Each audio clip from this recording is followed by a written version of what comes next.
27. aprila 1992. godine proglašena je Savezna Republika Jugoslavija u Beogradu. U noći sa 29. na 30. april 1992. godine Srpska demokratska stranka izvršila je nezakonit državni udar u opštini Prijedor i svrgnula legalne organe vlasti Republike Bosne i Hercegovine. Nakon nezakonitog državnog udara i preuzimanja vlasti u Prijedoru od strane Srpske demokratske stranke, u skoro svim selima u opštini počelo je postavljanje kontrolnih punktova. 3. maja 1992. godine Teritorijalna odbrana Republike Bosne i Hercegovine postavlja 2 takva kontrolna punkta na prilazu sela Hambarine.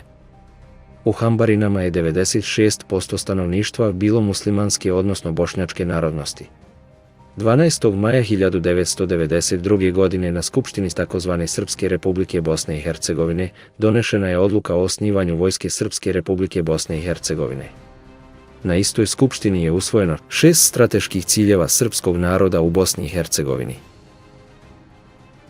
20. maja predsjedništvo novoformirane Savezne Republike Jugoslavije proglašava prestanak neposredne ratne opasnosti na teritoriji bivše Socijalističke Federativne Republike Jugoslavije.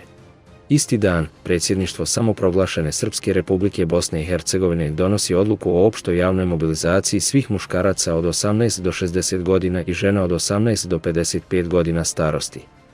Mobilizacija počinje 21. maja u 7 časova ujutro. 21. maja, u 19 časova i 10 minuta, general Momir Talić naređuje početne borbene akcije planirati manjeg obima, kako bi se po svaku cenu postigao uspjeh u prvoj borbi.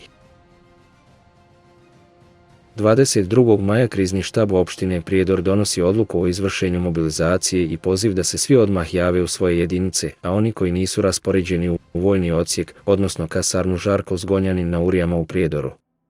Popunjenost 343. prijedorske motorizovane brigade je 5806 ljudi, odnosno 14% više od kapaciteta. Sve je bilo spremno za izvršavanje akcije manjeg obima, a kao cilj je izabran punkt u selu Hambarine. 22. maja 1992. godine Republika Bosna i Hercegovina je primljena u članstvo Ujedinjenih nacija. 22. maja teritorija sela Hambarine je zvanično postala teritorija države članice Ujedinjenih nacija, a patrola na punktu legalna oružana snaga te države. Oko 19 časova kontrola na punktu je izvršavajući rutinsku kontrolu saobraćaja zaustavila vozilo marke Golf. Policajac Aziz Ališković je primijetio da na zadnjem sjedištu vozila sjedi naoružano uniformisano lice. Aziz Ališković je tražio od putnika da ostave oružje i da se vrate u kasarnu. Neko iz auta je repetirao oružje, nakon čega je došlo do pucnjave u kojoj su poginula 2 lica, dok su ostali ranjeni, uključujući i jednog pripadnika patrole sa punkta. Ja sam sedio 5 drugo, na zadnjem stojicu tog vozila. I onda se predavanje uzeli srpski uvijek. Pušku koju je uzelo jednu skenirane palu. Tad je zapucao, kad je Aziz tražio da ostave oružje i da odu u kasarnu. Gdje ste bili tog kritičnog dana, 22. maja 1992. godine i otkud na Hambarinama? Ja sam u maju mjesecu dobio odmor od svoje jedinice, mislim 5 dana, i nalazio se u svom rodnom selu Tisovi, kraj Ljubije, opština Prijedor. Tog dana, 22. maja 1992. godine, ja sam krenuo iz svog sela Tisove sa svojim komšijom Lukić Radom i mojim polubratom Milojica Radovanom, pravcem Tisova preko Bosanskog Novog, u Prijedoru u kasarnu Žarko Zgonjanin. Iz kasarne smo trebali organizovanim prevozom, vojnim autobusom, da se vratimo u svoju jedinicu na zapadno slavonsko ratište Bijele Stijene.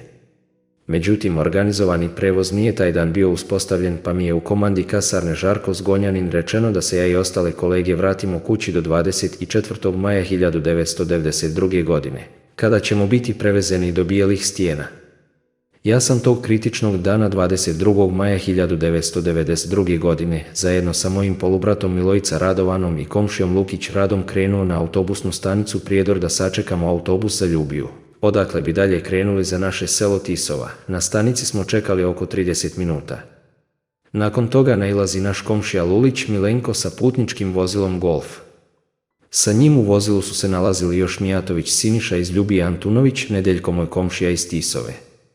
Milojica Radovan pitao je Lulić Milenka da nas poveze do Ljubije, na što je on odgovorio da može, iako je u njegovom vozilu već bilo 2 putnika. On je istakao da ćemo se nekako pogurati jer zna da nemamo čime otići do našeg sela.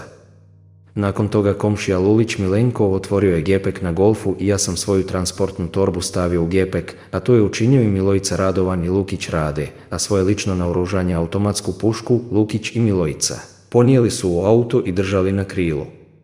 Kada smo krenuli vozilom prema Ljubiji, saznao sam da su tog dana u kasarni Žarko Zgonjanin Prijedor odazvali se mobilizaciji Lulić Milenko po nacionalnosti Hrvat, vozač Golfa, i taj dan je zadužio vojnu opremu bez naoružanja.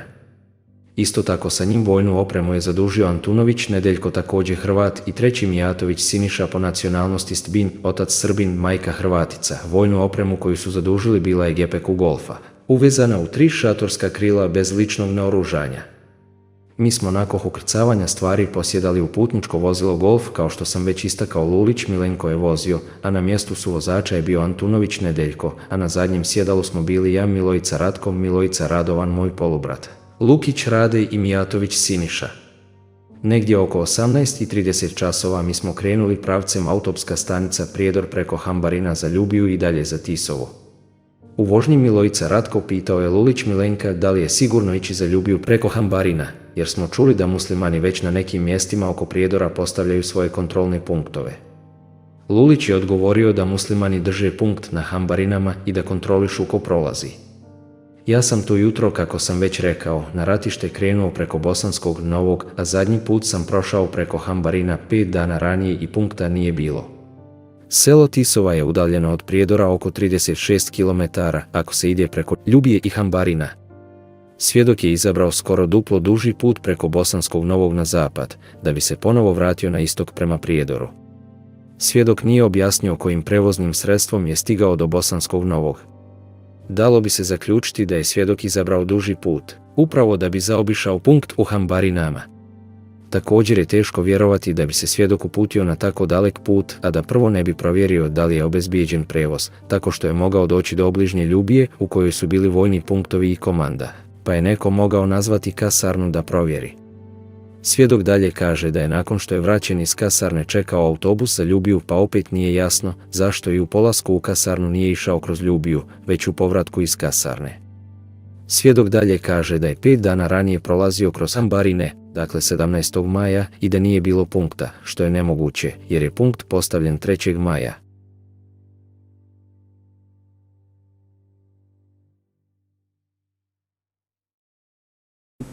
Na noć ili na 2 prije s nekim kamionom uniformisani prolazili kroz sela, uzbunili nam narod. Ispostavilo se da su to ti Slavka Ećimovića. Zašto niste tražili da se sklone tih Slavka Ećimovića? Tražili smo, ja sam tražio, ja sam tad na sastavnu tražio, pa od svih nas prisutni da nećemo dozvoliti, da ćemo, ako naiđu, suprotstaviti im se. Da im nećemo dati da nam hodaju kroz selo i da onda je nešto protestovao na tu moju izjavu. Rekao, kako tako možeš govoriti? Ja sam rekao, ti i Mogovci imate svoje vojske. Neki imaju po Bišćama, vodiju neki Ivanić i Jama. Vama imaju ti Slavkovi, plaše nam narod. On kaže, nije to moja i Jelmina vojska, to je vojska nas svi. To su momci koji će danas sutra braniti. Tad je zapucao, kad je Aziz tražio da ostave oružje i da odu u kasarnu. Ja sam bio sa jednu stranu kola, sa desnom stranu kola, jer ja da sam pucao. Bio je ovdje u bolnici, ne znam je li izašao, bio je jedan pripadnik koji je bio u tim kolima. Ja kako sam stajao u nizu kola sa te desne strane kola na 1-2 metra, ja da sam pucao, ja bi prvog njega ubio. Ja ne mogu pucati, ja sam i prije toga tvrdio da ne mogu pucati. Čuo sam kako je Ališković rekao vozaču da vojnici nemaju odgovarajuće oznake na svojim uniformama i da moraju ostaviti svoje oružja i otići u kasarnu kod komandanta. Vojnici su odbili da to urade, nisu htjeli da predaju oružje.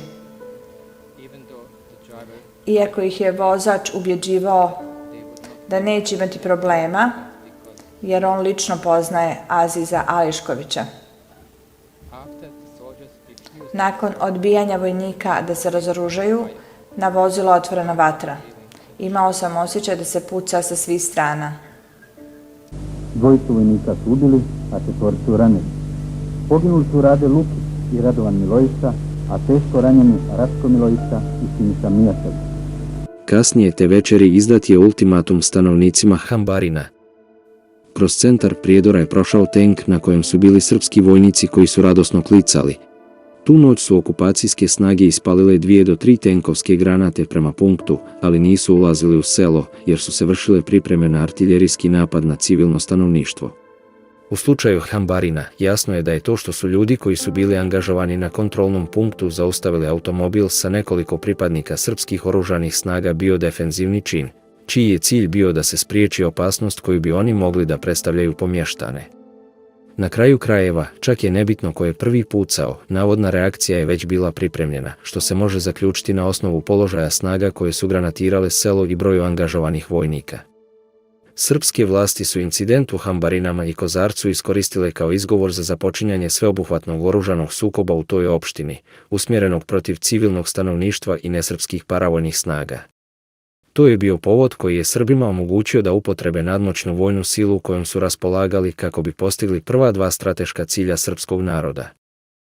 Ja sam kao čovjek koji se bavi medijima, bar do tada 4-5 godina, pokušao sam da svijet upoznam šta se dešava u Prijedoru. Mi smo tako napravili par akcija vrlo fini, kako muslimani tuku neprekidno, da imaš opravdanje da se nešto dešava. Dolazi se do zaključka da je incident na Hambarinama bila dobra osmišljena akcija vojne komande i prescentra prvog krajiškog korpusa u Banjoj Luci, ili kako je to volio kazati Milovan Milutinović, jedna fina akcija propagandnog karaktera, ili kako je to general Momir Talić nazvao, akcija manjeg obima, preko koje je potrebno postići uspjeh po svaku cenu.